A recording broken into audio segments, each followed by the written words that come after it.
म्हणून दादा दिपकेंसोबत तुमची भेट झालेली आहे. आपल्या मराठवाड्याचा पोरगा आहे आणि अशामध्येच थेट दिल्लीमध्ये आंदोलन करतोय. संपूर्ण देशमध्ये एक वेगळी चळवळ उभी राहत आहे. विद्यार्थ्यांच्या न्यायासाठी आपण उभा राहिलो पाहिजे.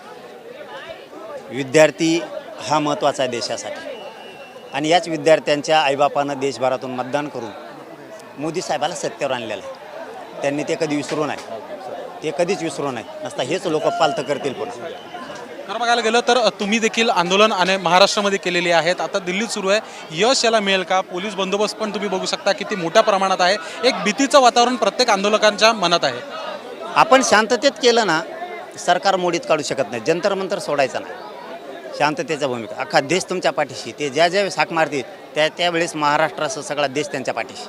ज्यावेळेस मराठा आंदोलन सुरू असतं त्यावेळेस सरकारमधनं महायुती सरकार असेल किंवा याच्यामधनं कोण ना कोण आपल्याला भेटायला येत असतं, चर्चेला येत असतं, तोडगा काढायला येत असतं. या ठिकाणी मात्र तसं काहीच होत नाही आहे.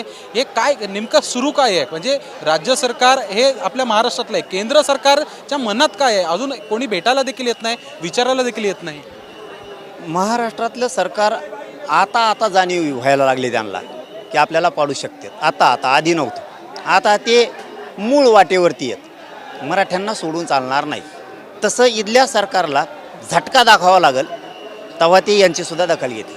अर्थातच जे विरोधी आहेत, दिल्लीमध्ये बसणारे विरोधी खासदार जे आहेत ते कुठेतरी फायदा घेत आहेत, आपली पोळी शेकून घेत आहेत, अशी देखील प्रतिक्रिया समोर येत आहे. दिपकेंच्या नावाखाली त्यांच्या पक्षात कुणी काही म्हणत असतं, कुणी काही पण म्हणत असतं.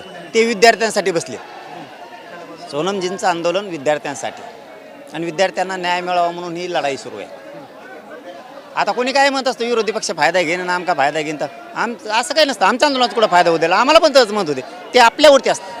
आपण निस्वार्थपणानं निष्ठेनं समाजासाठी काम करावं. तसं यांनी विद्यार्थ्यांसाठी निस्वार्थपणे काम करावं.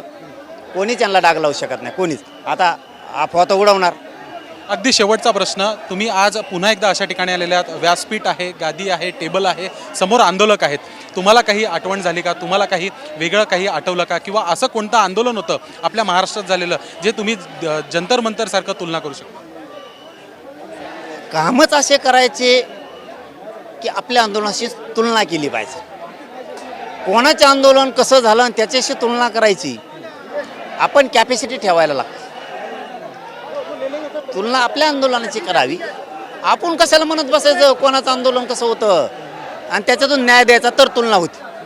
आंदोलनात गर्दी झाल्यानं तुलना नाही होत, न्यायानं तुलना होती. आणि इथं 100% न्याय मिळणार आहे. 100% न्याय मिळणार आहे जंतर मंतरवर. फक्त सगळ्यांनी पोरांनी शांततेत राहावं एवढीच विनंती आहे सगळ्यांना. धन्यवाद मनोज दादा. तर बघू शकतो न्याय हे मिळणार आणि इतकंच नाही तर आवाहन देखील त्यांनी केलेलं आहे की याच ठिकाणी तुम्ही थांबा, आंदोलन स्थळ बदलू नका, संसदेकडे जाऊ नका. तुम्ही संसदेकडे गेले तर तुमचं आंदोलन चिघळण्याचा प्रयत्न करतील, हे सरकारकडनं प्रयत्न होतील, अशा पद्धतीने देखील मनोज जरांगे पाटील यांनी सांगितलेलं आहे. खरं पाहायला गेलं तर मनोज जरांगे पाटील या ठिकाणी आले आणि कुठेतरी मनोबल हे दिपके यांचं देखील वाढलेलं आहे. मुलाचा सल्ला, अनुभवाचा सल्ला हा देखील जरांगे पाटील यांनी दिपके यांना दिलेल्याचं एकूणच एक अंदाज व्यक्त होत आहे. व्हिडिओ जर्नलिस्ट मनोज सोलंकी सोबत मी शुभम उमाळे, जय महाराष्ट्र न्यूज, दिल्ली.